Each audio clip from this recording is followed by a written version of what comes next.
Hello and welcome to Always Elite. Today we're going to review AEW Dynamite from August 12th, 2020.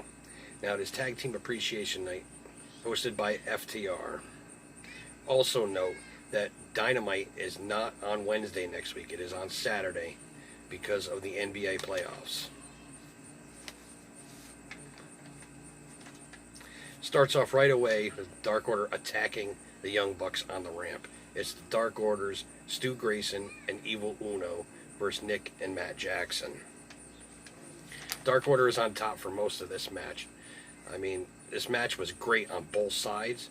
They have great tag team moves on both sides. Both double team moves on both sides were great. Stu Grayson is so good, he does not get enough credit for his craft. He is very, very good in the ring. In the end, Nick Jackson counters a fatality finisher into a roll-up for the win. Next up, MJF comes down to the ring for another wrestling state of address. He says he mourns the fans who believe in Jon Moxley. He says he will always be there as champ. Jon is afraid of change. He asks Jon, is this better for you, as he's laying down flat in the middle of the ring. He says Jon is a dog. He says he's better than you and you know it. We deserve better, in quotation marks. That's a direct quote. Jon's music hits. Jon comes out and beats up MJF. It's a paradigm shift. Jon says he grabs a mic. He says he's going to teach MJF a lesson at All Out. MJF is crying that his neck hurts. What a baby. But it's also great heel work. The storyline is pretty good at this point. Matt Hardy says next that he doesn't die. Says he's going to make Sammy bleed like he did.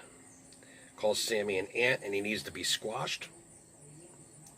Then he goes into a trance, like he's just staring into space. And he attacks someone that looks exactly like Sammy. It turns out it was another referee. Then we get the AEW TNT Championship match between Cody and Scorpio Sky. Now this match was amazing.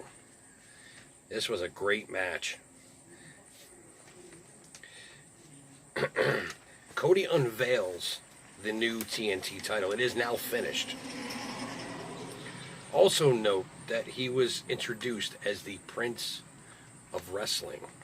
Now is that another moniker to formulate a heel turn at some point? Soon? Probably at All Out. That's my guess. And looky. It is legendary wrestler Mike CHIOTA. He is now working for AEW. Now, he was the head ref over in WWE for many a years. And I never knew he was let go. That's on me. But now he works for AEW, which I think is great. Scorpio gets the better of Cody early on, working on his ribs, which is very, very smart considering what happened to Cody the previous week with him and his ribs. Cody had very little offense in the match, but in the end he hits 2 crossroads and he retains his title.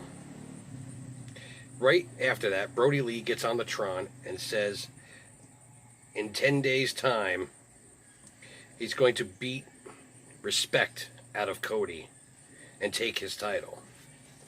As Brody holds up the old TNT title, the unfinished one.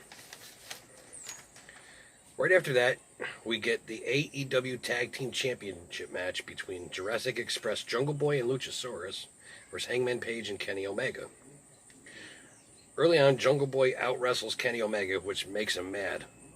Paige tags in and beats up on Jungle Boy. Paige and Omega get it together and keep Jungle Boy in the ring for a very, very long time, keeping Luchasaurus out of the ring, which is very smart. Another great tag team match here. I thought it was pretty good in itself, without all the shenanigans.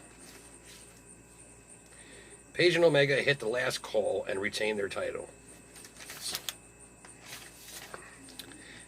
Next up, FTR, Young Bucks, the Brainbusters, Tully and Arn, and the Rock and Roll Express Ricky Morton and Robbie, I forget the other guy's name. I can only remember Ricky's name. It's really funny. We're in the ring. Matt grabs the mic and says that the Rock and Roll Express was the best team, and they're the only reason why the Young Bucks exist right now.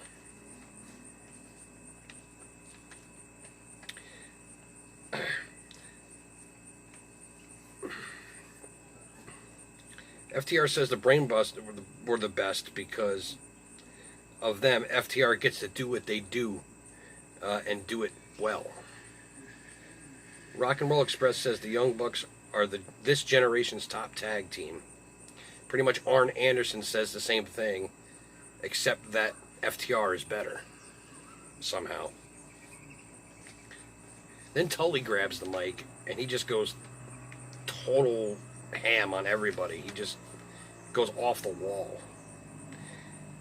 He says Tom Brady is the greatest quarterback because he's won titles. Neither one of your team, neither one of you guys are any good because you don't have any titles.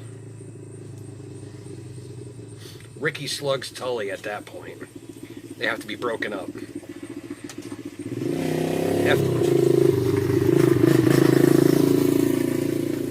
FTR spikes Ricky into the mat, which is kind of a heel move, but as far as I'm concerned, they were already heels because they were going against the Young Bucks anyway.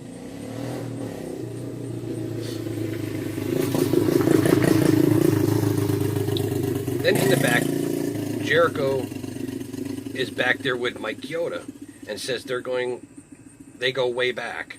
Says he saved his job many, many years ago, and it's time for him to do the right thing now. Speaking of Mike CHIOTA paying Jericho back for all those years ago. Next, it's Hikaru Shita versus Heather Monroe.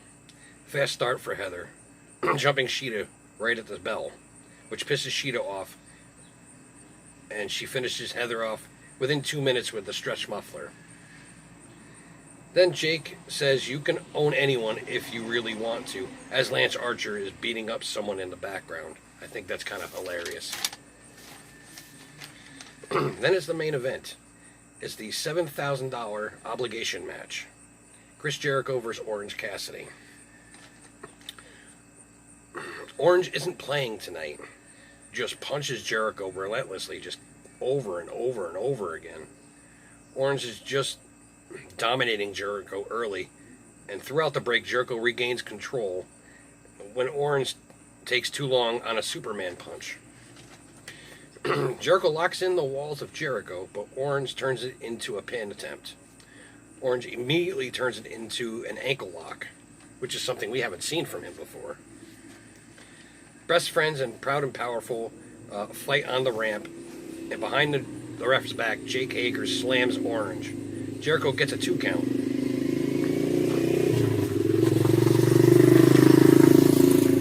Orange controls. Orange counters the Judas Effect elbow into a mousetrap pin and beats Jericho. That, my friends, is an upset. And an awesome frickin' match. Well, that's the end of Dynamite. Let me know what you thought in the comments below. And until next time, always be elite.